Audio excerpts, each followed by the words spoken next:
All right, we are recording. It is March 2nd. Spring is just around the corner. That's so exciting. The warm weather. I know. So I'm going to share my screen here. And one of the things I want to talk about today is, it's come to light of recent, just so you guys are up to speed on it, is pathways to professionalism with GRAR, Greater Regional Association of Realtors. So, when we started this team, I told Candace and I told Todd, I said, look, being in the broker position is always a little bit of extra of responsibility for me, but some of that carries down to you guys too, in that, we always have to be doing everything that we can to make sure that we're being as professional, forthright, honest, and trustworthy Boy Scouts of the real estate world, so to speak. So, and so for me, it's kind of like just, I want to make sure that we're going to train the company on this. This came out a few years ago, but I think it's a good refresher. And it's a good way for me to ease back into training with day after vacation without having to screw my head on too straight, because this kind of stuff just comes naturally. And a lot of this stuff, is going to be common sense for you, but other things, I think, might turn on a light bulb and say, hey, maybe I should remember to do things this way, because nobody's perfect. I've left keys in the front door of a house before and drove away with the key box open, and that was as recent as 2 years ago. Not proud of it, but things happen. One of the things that we're seeing now that's really prevalent is this handoff of keys. We have the key boxes in place, showing time in place. So it's a good high-tech solution to track who's showing the house. But if an agent walks out and hands the keys to somebody, who do you know? How do you know that person isn't not a realtor and have ill intent or something? So if we think about, professionalism, and funny story, I almost did that myself a few years ago. I still tell this story. I'm actually getting ready to list this guy's house again, but 7 or 8 years ago, it was a busy Saturday, where people were out milling around showing houses, and this nicely dressed young guy with a shirt and tie, and he had a young lady with him, and they come walking up, and I didn't have the keys in the key box yet. And I just kind of assumed, because we were seeing all the same people at the same houses in Alger Heights, I just assumed he was there for the tour. I flip him the keys and he looks at me dumbfounded, and he goes, oh, well, we're with Jehovah's Witnesses, and we'd like to, are you, started into his spiel. And I was like, whoa, wait a minute. Give me those keys back, and it's like dumb mistakes we all make, right? And so kind of a funny story, which ended well, but, maybe the guy dressed up nice and he was there to rob the place, could have turned out a lot worse. And so, and myself included, I have to be aware of these things. So, you can see this screen, John. I'll send you this PDF, and obviously this is available on GRAR's website. But so the code of ethics is in place, so we all act in a proper manner. The best thing you can do if you want to memorize the code of ethics is sit on pro standards or grievance, and you'll be reviewing it at least once a month as other people make mistakes. But and I would encourage everybody to get involved in that committee, because it does teach you a lot of things. But there's certain things that go beyond that. And, again, the agency disclosure form states that, you basically have to do 4 things in this business, right? Keep confidential your sellers or buyers' motivation for buying or selling, disclose to them anything you know about the other party's willingness to complete a sale at a different price, and keep their best interest in mind, and then disclose to them anything you know about the market in general. And so beyond that, it's communication and customer service, which are so important. Well, GRAR came out with this pledge a few years ago. We had, I think, a lot of our agents sign it. I know I signed it at one point, and it's registered on GRAR's public side that who has signed off on this. And I think it's just good to go through this, because when I look on our Facebook page, GRAR's Facebook page specifically, and I see stories about, lights being left on, people traipsing through houses with their shoes on, bringing pets, eating out of the fridge and stuff like this. It's like, what kind of clown show are we actually running here? And what does that look like to the general public and the clients? And so obviously I try to prep our clients with a full understanding of what's going to happen when they list their house and there's 200 people that walk through it in 48 hours. But at the same time, I can't envision every scenario, and some of these things are really astounding to me. So this is a good governing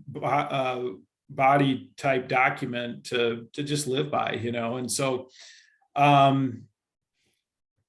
this came out of probably another time where we were having some issues with people, and so signing the pledge will start right off. Respect the public. Well, follow the golden rule. Well, that's great. The golden rule, do unto others as you would have them do unto you. Well, some people maybe don't have an expectation of being treated the same way as others. And so that can be a little bit of a challenge if they've never been treated properly or don't have that understanding. But it's good rule number one to stand by.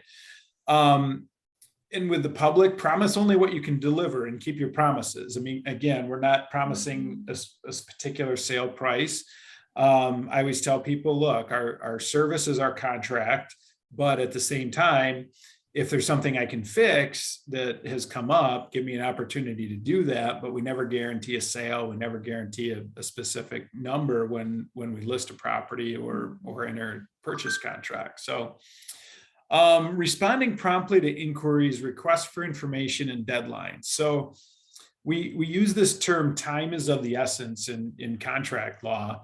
And our purchase agreement specifically doesn't have that language in there, but it has a spot in there for deadlines. Well, deadlines are there for a reason. Sometimes they can work in your favor, and sometimes they can work against you, in that if we have a deadline that we want to place to try and hurry and get an answer from a seller, because we know there's going to be 10 other offers by tomorrow on it, but the market conditions dictate that the seller is just going to say, hey, that's great, but I'm going to sit and wait till these other 30 showings happen and look at all other offers. Then you can't force a deadline. You can only write it in there. You can work off of that deadline and understand the consequences on both sides of it, however. So if you're representing a client, make sure that you understand that time is of the essence. And in our team atmosphere, if you need help meeting a deadline or getting something even before a deadline, and again, in market conditions like this, you may get a counter offer back, but that counter offer can be withdrawn as soon as it gets to you, as long as you don't have a signature yet and have communicated back to that other party that you've got a signature. So even deadlines can be accelerated vastly in this type of market. So schedule appointments and showings as far in advance as possible and respect showing instructions. I made a call this afternoon to a guy on a property that came up. I've known the guy many years. He worked for me even way back in the day. And he goes, man, you're right on the spot. That listing hit 20 minutes ago. And I was like, well, you have to be in this market. And so scheduling appointments, never hesitate if they say 24 hours notice. I always reach out. I don't try and force the issue, but I say, hey, look, I know this is short notice, but we could get in, and Sunday at noon. Are you taking showings? Can we piggyback? I mean, in this day and age, we have to be respectful of other people's conditions and thoughts on things like COVID, timing, work schedules. It's frustrating as all get out if you've got a 4-hour window to show houses every day and doesn't line up with yours or your buyer's schedule. But again, get help, get showing help, even if it's outside of our team and within the office. Get your clients through there as quickly as possible.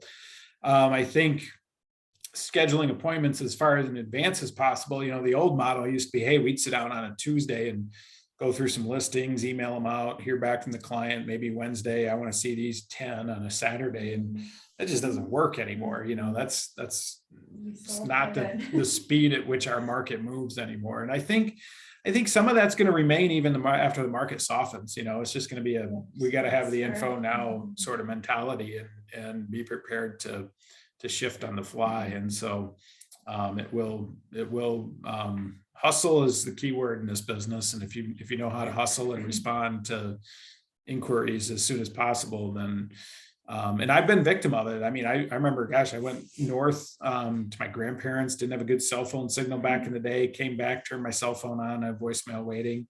Hey, we want to see this house. And then, 12 hours later, I had another voicemail that said, hey, we contacted the listing agent and, they bought it. And so fortunately, cell phone coverage is a little bit better than it used to be, but yeah, it's a little unfortunate. Yep.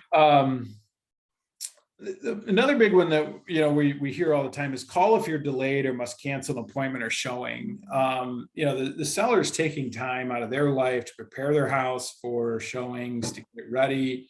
Yes, you're probably sandwiched in between 30 other showings on either side, but in my eyes, that doesn't really matter. If you're going to be late, text the agent. You've got their number right on showing time. Go into your app, click a button, click their number, get it, just shoot them a message. So at least that you've done your portion of what is professional. And if we're gonna cancel a showing altogether, obviously as much advance notice, we know that things come up, things happen, but just to no show and not let anybody know why, completely inexcusable in my world. So and that goes with your buyers too. I mean, you may pull up to a house and go, man, this isn't it at all, and I always tell people, hey, look, it's market education, see what your money buys. Sometimes it's better to see what you don't like than it is to even see what you do like, because then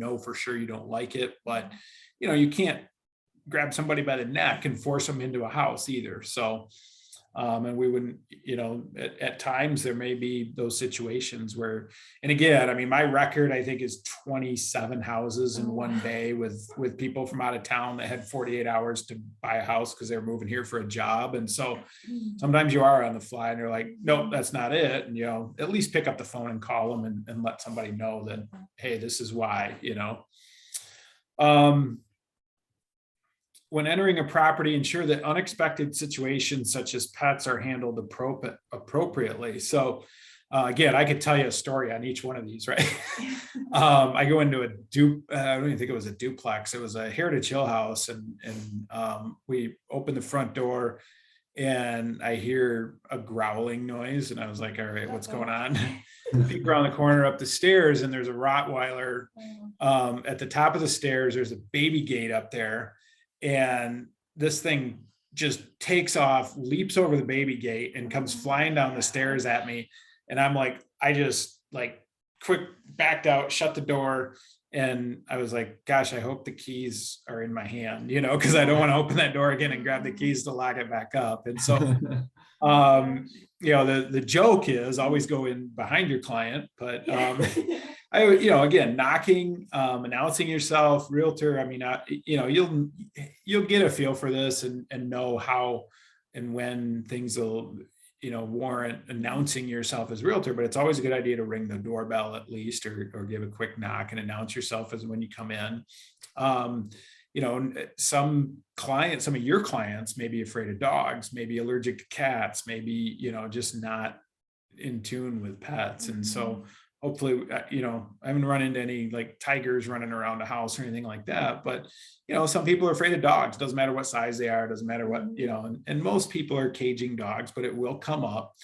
And if you don't show a house because of that, let them know. Say, hey, look, we're not going in because Cujo wanted to tear my face off. So if there is an animal around in there, do you put it in a room, or you just well, the one thing is you want to try and make sure they don't get out. It was funny. I did an open house for one of our agents a long time ago. It was probably my first year in the business. I opened the front door and the cat goes out like this. And I was like, oh, great. Thank you. And, I'm running around looking for it. and off and on during the open house. And, you know, the lady comes home and she's like, oh, that's no problem. Cat gets out all the time. I was like, great, good to know. Because it's gone. But yeah, you may walk into a house and find unexpected pet messes. You know, there's all kinds of things. And so just be prepared. It's like one of those things you got to, you know, even though you yourself may be shocked or upset, you know, just try and remain calm, and obviously safety first if it is a safety issue. So Yeah, I can't believe people just leave the pets and the dogs in their house. yeah. You know, that was when I do a listing appointment, I always say, you know, as one of my rules, any uncaged pets should go with you. Yeah. And it's just common sense. Again, common sense, I say that word, but not always prevalent in today's society. So. Number 8 is kind of an interesting topic. I see a lot of debates on this about leaving your business card with contact information only. So really, when, you know, in the old days, when we didn't have showing time, when we didn't have electronic key boxes that could track our movement and access to a home, the custom was to leave your business card. Yeah. Well, in our market, that's remained a custom and is pretty regular thing. And I still do that. I would say it's probably 50-50 now between newer, younger generation agents that say, why would I leave that? Because I just killed another tree by doing that. And you have record of me being there anyway. But again, in this day and age of handoff keys, handoff, you know, open lock boxes, I still think it's a good idea. Especially if they say leave a business card, because you will get those people that come home, haven't had any contact with their agent yet, and, you know, don't know if you've been there. So try to pay attention to, you know, their specific needs for leaving lights on or turning them off too. I think we'll touch on that in a little bit. Never criticize the property in the presence of an occupant.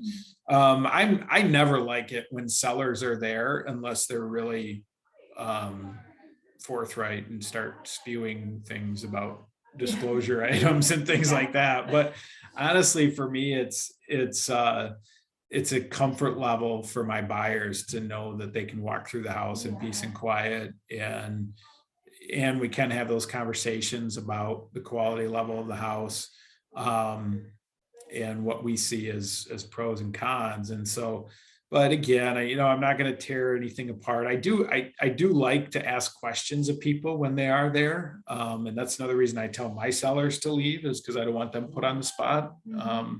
But you know, you'll run into that. Again, I think we touched on 10 already. When showing an occupied home, ring the doorbell or knock, announce yourself loudly, knock and announce yourself loudly before entering any closed room. Walked in on people sleeping. Fortunately for me, nothing else, but I've heard horror stories. So, oh man. Crazy people don't leave when they're having someone visit their house. Well, again, we don't know who to blame, right? I mean, there's been instances. I always carry, you know, a sheet of paper with my showing time on it, and I would always write on there, like, it's okay to show, have the time on there, who I talk to, and, you know, I'd use that as like, hey, look, and now you can do that with your phone, right? You can approve showing, and somebody's not expecting you. You can at least say, hey, well, I got this approved. And so it's not always the seller that doesn't know you're coming. It may be the agent just gave bad communication. So we have to keep in mind that communication in this industry is so key, and doesn't always happen in a great manner. So, present a professional appearance at all times. Now, I think that's a relative term. When I first started, I was a suit and tie guy. Had a CFO of a company tell me once, he goes, don't wear a tie when you show us houses, you know, it's stuffy, just be comfortable. All right. and I don't want to say that was like the crowning blow, but obviously now with being able to work at home, COVID has changed the workplace dress code quite a bit. And knowing your client, I think, is equally important too, because the guy that has 60 acres, we got to go traipse through, and Nuevo County is a little bit different than East Grand Rapids or Ada, $1 million house, and there's varying degrees everywhere in between. And so, just be mindful of that, professionalism is in your appearance as much as anything, because first impressions are so important. So, if occupants are home on number 12 during the showing, ask their permission before using the bathroom and inform them when you are exiting the property. I don't have a lot of clients that use the bathroom a lot.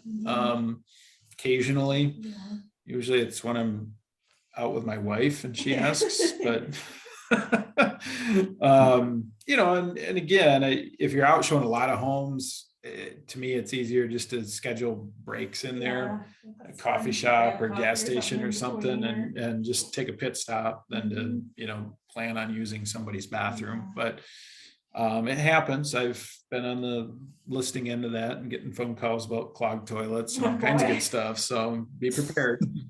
And again, when you take this servant's attitude, not, again, we don't want to say that we're just here to be walked on by the general public, but when you understand what it means to serve somebody in a professional capacity, this is our job. And so I always just, hey, we'll take care of that. Let me figure out an answer. Let me solve that problem for you. So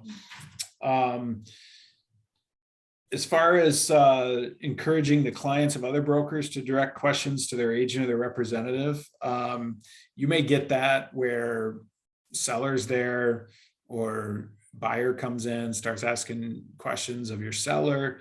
Again, if there's brokers on both sides, that's our job. And so before you answer to somebody else's client, just politely say, hey, we'd probably like it if you went to your client and asked those questions. Now, again, I'm all for getting a deal done, right? I've had listings where I'll get a call from not an out of state, but a downstate, like Metro Detroit area broker, or even somebody in town that's on vacation. Hey, I can't, be there for the showing. I'll show the property. It doesn't excite me because I still want that buyer to have their representative there. But again, in the essence of getting a deal done, I don't want to forego a showing of somebody that may buy a property. And so we'll make arrangements to get the property shown at least. So identify your realtor and your professional status and contacts with the public. So you can see on that sheet, realtor's trademarked. And so that's something you pay for.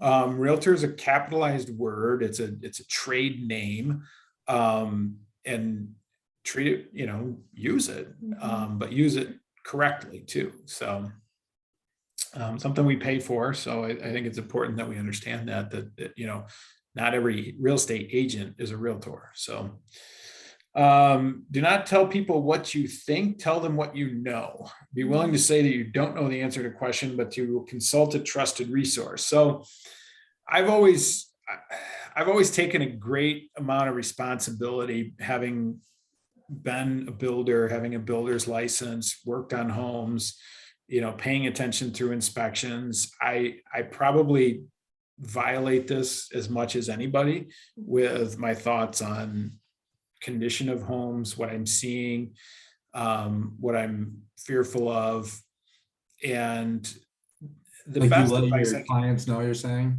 like you give them your opinion. Yeah, and so I always preface that by saying, hey, look, I'm a licensed builder, but I didn't build this house. So right. But and so you can base your thoughts on experience, but I try to give people a real world picture, like a roof estimate, right? Like how long does this roof have left? Yeah. I don't know.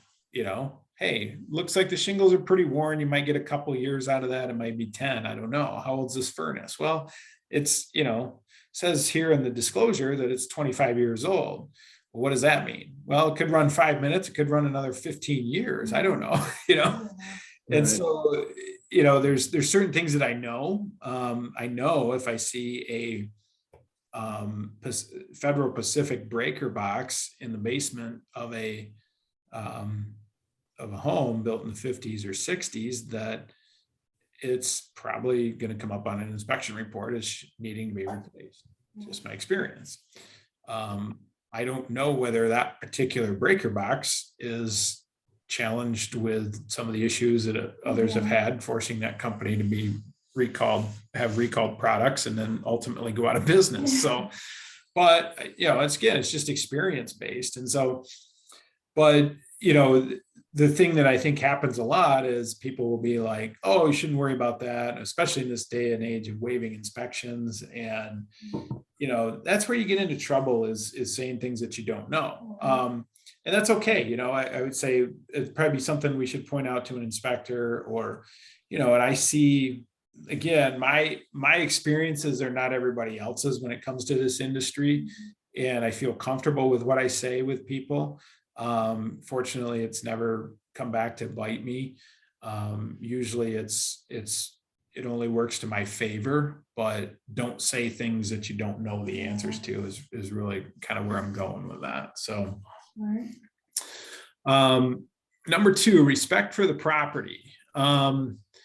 Be responsible for people and property during showings. You're going to be out with families with little kids where mom and dad have done a very good job at tuning out their own children for their own sanity, and understandable so.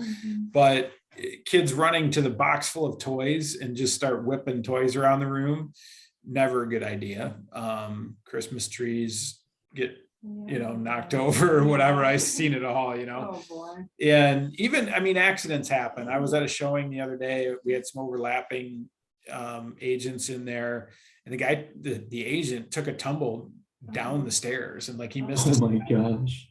He was right in front of me, missed a step, started to fall over, and all kind of one of these kind of slow motion things. But he fell over to the side, took out, and this was in December, took out a Christmas tree, and then there was like a glass vase there, and that fell over and broke. And so, yeah, it was a mess. And so we've had that. The one thing I can tell you is, like, if you're out and there's a screen door on a windy day, make sure you hang on to it, because those things get ripped out of the wood frame on a door frame really easy. And so, you've been through it all, Jason. Oh yeah, Call and apologize. Haven't caught anybody's house on fire, but other than that, I'm pretty sure I've done or seen it all. So, never allow unaccompanied access to property without permission. Now, this goes beyond professional courtesy. This is just a blatant violation of and this will get you at pro standard. So, don't give out your key box access. Don't give out key codes. If people say, hey, that house is vacant, can I just run through it? Be there with them. Do not send your clients through a house empty. Don't give out codes to homes to anybody other than agents. It's just not a good idea, and it carries so much liability that we just don't even want to go there with it. So,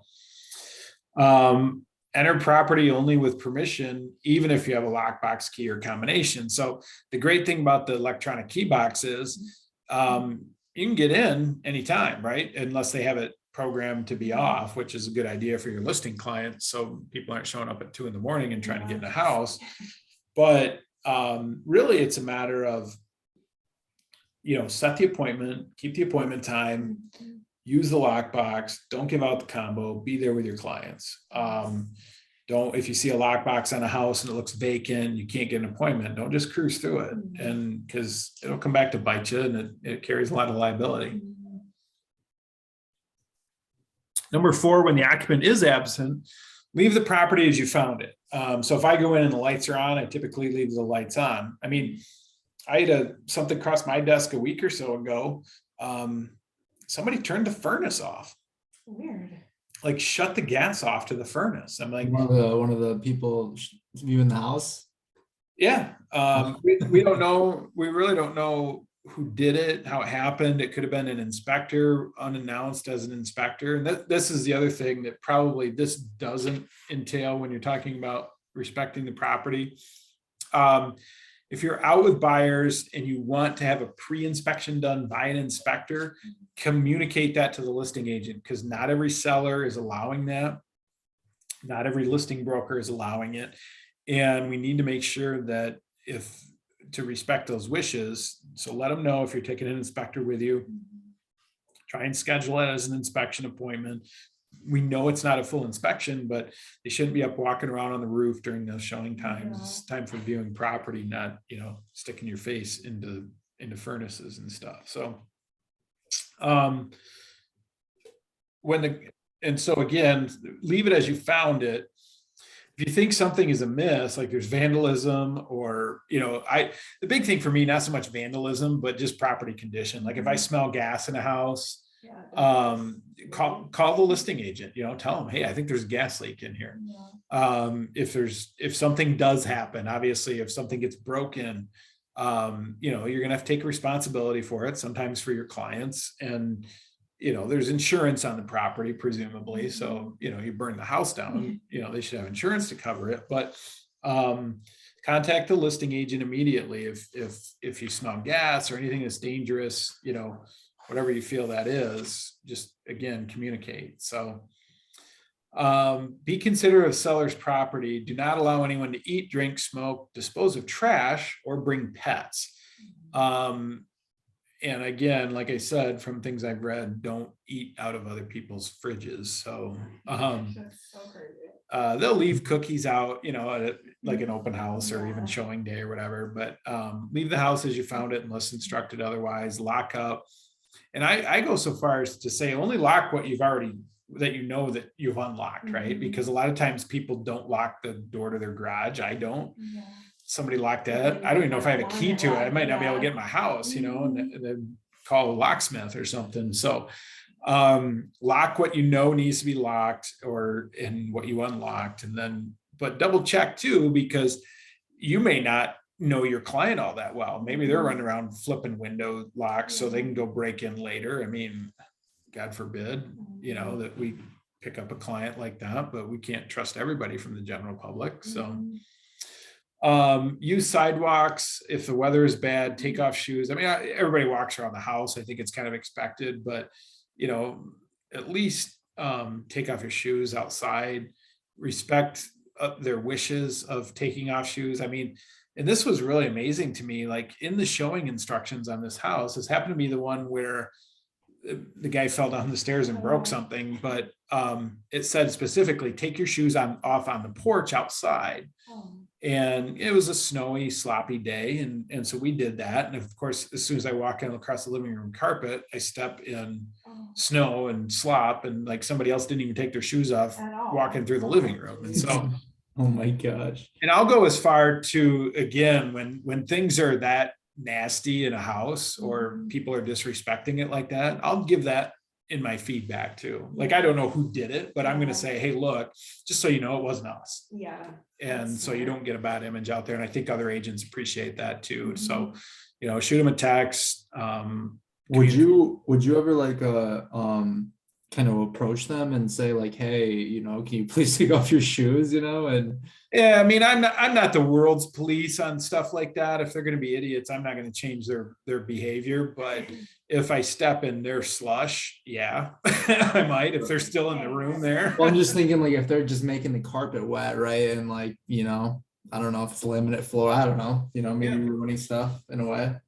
Yeah, I mean, it's gnarly out there. And again, I mean, West Michigan's actually pretty nice. Like, I can't imagine doing business in some of these larger cities, like out on the East Coast, where, everybody's just got an attitude that kill or be killed, and, right.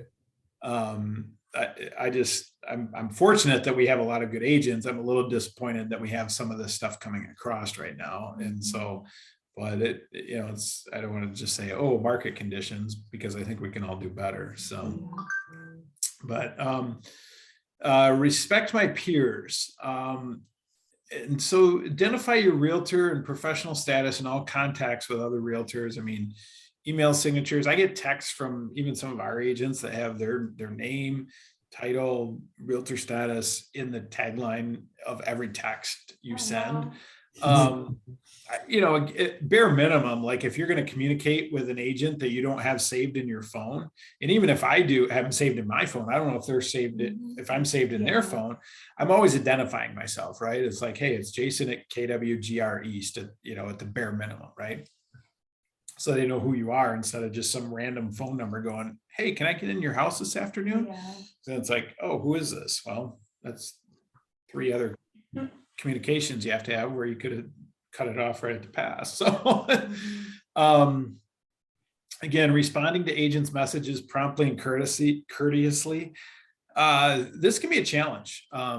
You got a deal going, you send an offer on Saturday morning, you got to go out and show houses, and you're trying to pay attention to your clients, and this guy's blowing up your phone, or this gal wants answers on something or has questions. It can be challenging to manage that chaos. And so make them feel like you're not paying attention to them. Yep. And so like that phone call just came in, it was from a broker down in South Carolina. I just shot her a quick text. Hey, I'm in a meeting. I'll call you back, and acknowledgement is so key, but, and sometimes our clients aren't good people either, and difficult, to deal with. And that can, sometimes you're going to feel like you're on the other party's team more than you're on your own team with your client. So it can be challenging, but respond to other agents' messages in a timely manner is the best thing you can do. And it's tough too, because I have some agents contact me via Facebook Messenger, I have texts, I have calls, I have emails. You got like 17 different ways to communicate with people now, and so you got to keep them all straight and try and check everything before I leave work for the day and get back to everybody. So notify the listing agent or broker if there appears to be inaccurate information on the listing. That can just be a courtesy thing. Like, you don't have to run to GRAR and report it. Just say, hey, look, is this accurate? And sometimes they just don't even know, I mean, I appreciate it. yeah, if you did deals and that condo development has sewer and water included in their dues, which most of them do, but and they don't have it on there, just let them notify them. You can do it in a professional manner without making them feel like an idiot too. So share important information about a property, including the presence of pets, security alarms, and whether sellers. So that's on the listing side. So again, we just talked about it from the other side, like, hey, we don't like to be surprised by Rottweilers come flying down the stairs. It would have been nice to know going in there that there was a dog there. Dog is friendly. Sometimes you'll see that in the listing info. Security systems, last thing we want is the cops to show up and handcuff us or anything. And then obviously when sellers are present too, that's equally important, just so you're not surprised by it. And again, realize that not everybody's scenario. We sold a house over in Hudsonville last year, and the seller had some legitimate health concerns, and she would go sit in her car. But be aware of that too. Like, somebody's sitting over here in a car waiting for you to leave. Don't stand on the front porch talking with your client. Let's say, hey, let's get out of here and go somewhere else too. So show courtesy, trust, and respect to other real estate professionals. It is a heated market right now. We know that. Tempers run high. People's hopes and dreams are getting dashed on an hourly basis right now. And so, try to keep a cool head. I'm the first one to admit I've snapped at people before, because I didn't like how things were going, and I felt like, we were losing control of something. But understand that at the end of the day, we're all on the same team, right? We have buyers that want to buy, and we have sellers that want to sell.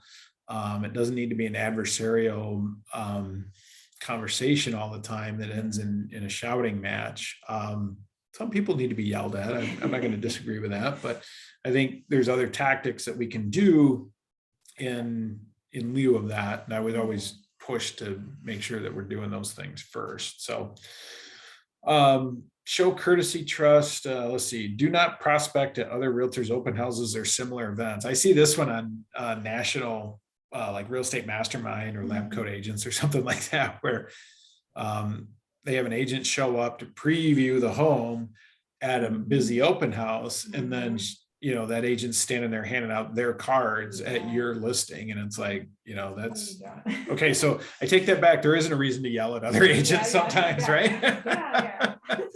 No, but seriously, I mean, handle it tactfully. but if you have that happen, and let me know too, because as the broker, I can go to their broker and It's just not cool. yeah, just not cool. Don't do it. Don't stand out front and do it. Don't stand around the corner and do it. Go get your own clients and don't steal other people's. So return keys promptly. Like I said, guilty of that. I left them in the door once. I've driven away with them in my pocket. I tend to leave them in the door now when I open a door, just so I know where they're at.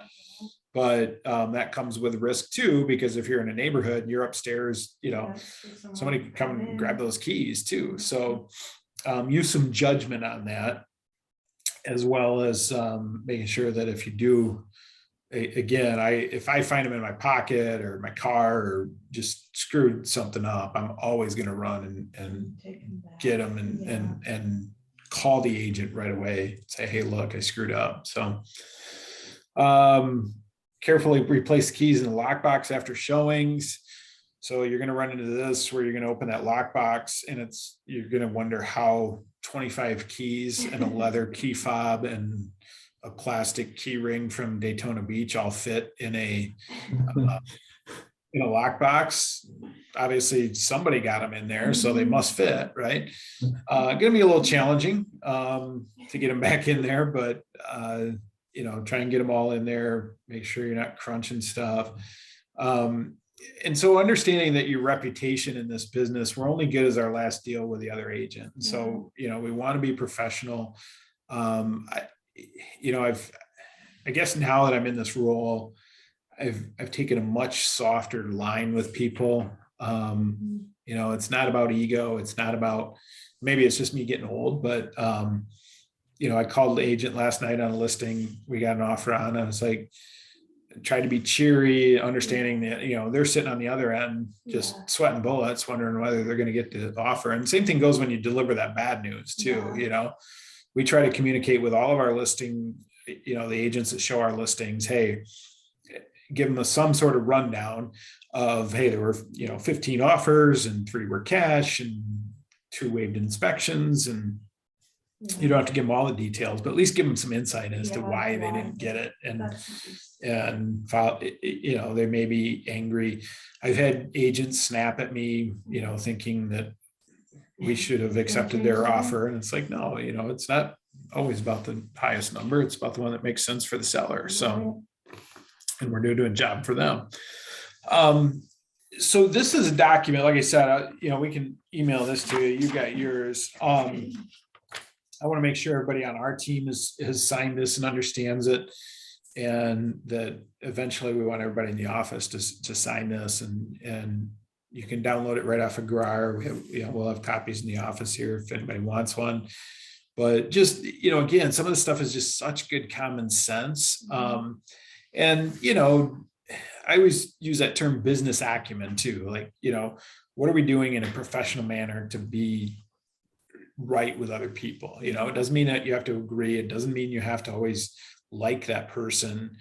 Like I said, sometimes you may like that person more than you like your client, but if you can look at the end of the day, hey, we got the deal done, buyer got what they wanted, seller got what they wanted, and not every deal is going to close, not everyone's going to close smoothly, not everyone's going to be happy, but at the end of the day, if we did our job and we're professional, then I think we can look back and say, yeah, that agent wants to work with us again. Yeah. And then, you add in the element of Keller Williams being under a microscope too. I mean, $1 billion in sales, 3,200 plus transactions in 2021. We have a target on our back. Everybody's going to look for a reason to chase us down if we screw something up. That's not to say we don't make mistakes. That's not to say that we're perfect. But if we're doing everything we can to strive for that perfection and that professionalism, it's never going to be an issue for you. So don't give people another reason. Yeah, exactly. Yep. Don't give them a reason to not want you to succeed, I guess. Yep. Accidents will happen. We know that. Mistakes will happen, but it's how you handle them, how you deal with them. So, but any questions on anything? No, that sounds good. I can't imagine anybody would raise their hand and go, yeah, I really don't understand why I can't I wanna pet take the the, keys. yeah, why I can't take the keys home with me. So, Get out the lockbox. yeah. And it's funny because you think, oh, I'm the first one through the house. We want to write an offer. Like sinister mind will be like, yeah, I'm just going to take these keys home so nobody else can Like, get if in. no one But else can get in. just don't even Let their think dog like in. that. So Yeah. trust me, I'm always looking for leverage. I'm always looking for an angle, but you got to do it the right way. So, but so I know this is kind of a short session today. I don't want to say I was unprepared coming back from vacation, but That's fine. I really saw this, and I really think it was important that we understand, what we need to be doing to be as professional as possible out there. And again, I just said, we need to get back on this, make sure everybody in our office has this signed and in place. And I thought, what a better way to start than with you guys. So Yeah, and some of these situations I would never have thought, like your experience and different crazy things you run into. we could sit here for another hour and I could tell you stuff that happened to me. It's good So to think about those different situations. let my mistakes be your learning experiences. So Right. Fortunately, I think we're all kind of cohesive on these lockbox systems. Lakeshore is working with us now, and so we've got different electronic key boxes that we used to have to run to the Lakeshore board and get one of their keypads and stuff. And so technology is advancing, and that's a great thing. But just make sure that we're still doing the fundamentals every day. So the lockboxes, they're like, I've been getting emails from Century Key, right? Is that like the electronic one, and then there's obviously the mechanical one still, right? Right. Yeah. And so you've got, and there's no like rule that says we have to use the electronic ones. In fact, I sometimes really prefer the combination ones because there's less failure, but right. You can track who's going through obviously with the electronic ones. Gotcha. But what do we use? We have mechanical ones? We have both for our team. Okay. So, Okay. yeah. If another realtor was coming out and they're like, oh, do you mind just giving us the key or whatever? Do you say no, I feel more comfortable putting it back in? I would, yeah. Yeah. I would say, and again, I may know them, right? Yeah. I mean, if I know the agent, I've done deals with them, doesn't make it right, but I may just say, hey, here's the key.